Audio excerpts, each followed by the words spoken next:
دارالافتا دارالعلوم ضیاء شمس الاسلام آستانہ عالیہ سہیل شریف ضلع سرگودا حوالہ نمبر 787 تاریخ 17 دسمبر 2024۔ کیا فرماتے ہیں علماء اکرام؟ درائیں مسئلہ کہ قادیانی مرزائی کے کسی بھی ادارے مل یا فیکٹری میں کام کرنا یا ان کی پروڈکٹ بیچنا یا خریدنا یا کسی طرح بھی ان کی معاونت کرنا یا انہیں خام مال فراہم کرنا جبکہ وہ ان تمام کاروبار کا پیسہ کھلے عام اسلام کی مخالف سرگرمیوں میں استعمال کرتے ہیں، مثلا قرآن مجید کا غلط ترجمہ چھپوا کر مفت تقسیم کرنا، یورپ کے ویزے فراہم کرنا، سادہ لوگوں کو مراعات دے کر مرزائی بنانا کیسا ہے؟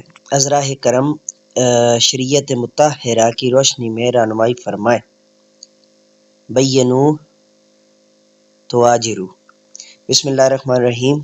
الجواب العون العزیز الحمید الوہاب الہدایۃ الحق والصواب والصلاۃ والسلام علی سید الانبیاء سید ولد آدم وشافع یوم الحساب۔ صورت مسئولہ میں منکرین ختم نبوت یعنی قادیانیوں مرزائیوں کے متعلق شرعی حکم کیا ہے اور ان سے تعلقات کی حیثیت کیا ہے؟ یہ بات مسلم ہے اور ازر من الشمس ہے کہ قادیان سے اٹھنے والا فتنہ عالم اسلام کے لیے خطرہ عظیمہ ہے۔ تمام مسلمانان عالم جھوٹے مدعی نبوت اور اس کی ذریت کے ذریعے نبرد آزما ہیں۔ سیدنا امیر المومنین خلیفہ بلا فصل بعد از انبیاء افضل البشر حضرت ابوبکر صدیق رضی اللہ تعالیٰ عنہ نے بھی مسیلمہ کذاب سے قتال کر کے ثابت کر دیا کہ مرتدین کو زندہ رہنے کا کوئی حق نہیں ہے۔ الحمدللہ آئین پاکستان میں بھی قادیانیوں مرزائیوں کو کافر و مرتد قرار دیا گیا ہے۔ ذریات دین جو قطعی الثبوت قطعی الدلالت ہے، ان کا انکار کفر ہے اور کفر و ارتداد ہے، اور ان سے بدتر کلمہ گو منافقین ہے، اور ان سے بھی بدتر و ابتر مرتد گستاخ نبی پاک صلی اللہ علیہ وسلم اور منکر ختم نبوت صلی اللہ علیہ وآلہ وسلم ہے۔ اللہ تعالیٰ خود ان کا دشمن ہے۔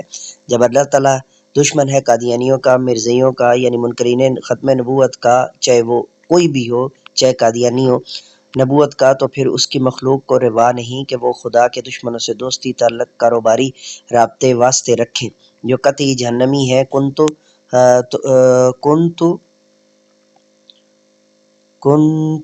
تقبل توبتہم القرآن الحکیم۔ استاد ارشاد فرما کر ان کی توبہ بھی قبولیت کے درجے سے ہٹا دی گئی ہے۔ کن نہیں ہے، یہ لام کے اوپر جو ہے وہ لن تقبل توبتہم، اور یہ قرآن پاک کی جو ہے نا آیہ مبارکہ، اس کے میں حوالہ جات آپ کو نیچے جو ہے نا کامنٹ سیکشن میں دے دوں گا، تو یہ بھی قبولیت کے درجے سے ہٹا دی گئی ہے۔ اور لن یغفر اللہ القرآن حکیم کا ارشاد فرما کر عدم بخشش کا اعلان فرما دیا گیا۔ ان سے قطع تعلق لازم ہے اور تعلق کسی قسم کا رکھنا سخت ترین حرام و ممنوع ہے۔ وَلَا تَرْكَنُوا إِلَى الَّذِينَ ظَلَمُوا فَتَمَسَّكُمُ النَّارُ وَمَا لَكُم مِّن دُونِ اللَّهِ مِنْ أَوْلِيَاءَ ثُمَّ لَا تُنصَرُونَ۔ اور تم لوگوں سے میل جول نہ رکھو جنہوں نے ظلم کیا ہے، ورنہ تمہیں بھی جہنم کی آگ لگ جائے گی اور اللہ کے سوا تمہارا کوئی مددگار نہ ہوگا، پھر تم مدد نہ کیے جاؤ گے۔ سورہ ہود۔ یا ایھا الذین آمنوا لا تتخذوا عدوی وعدوکم اولیاء تلقون الیہم بالمودۃ وقد کفروا بما جاءکم من الحق القرآن الحکیم سورہ الممتحنہ۔ اے ایمان والو، میرے دشمنوں اور اپنے دشمنوں کو دوست نہ بناؤ، تم ان کی طرف دوستی کا پیغام بھیجتے ہو حالانکہ وہ اس حق کا انکار کرتے ہیں جو ان کے پاس آ چکا ہے۔ ان آیات ربانی سے معلوم ہو گیا کہ قادیانیوں مرزائیوں کی ملوں فیکٹریوں میں ملازمت کر کے ان کو نفع دینا، ان سے تعلق رکھنا سب حرام ہے، باعث عذاب نار ہیں۔ ھذا ما عندی واللہ ورسولہ اعلم وعلمہ اتم واکمل۔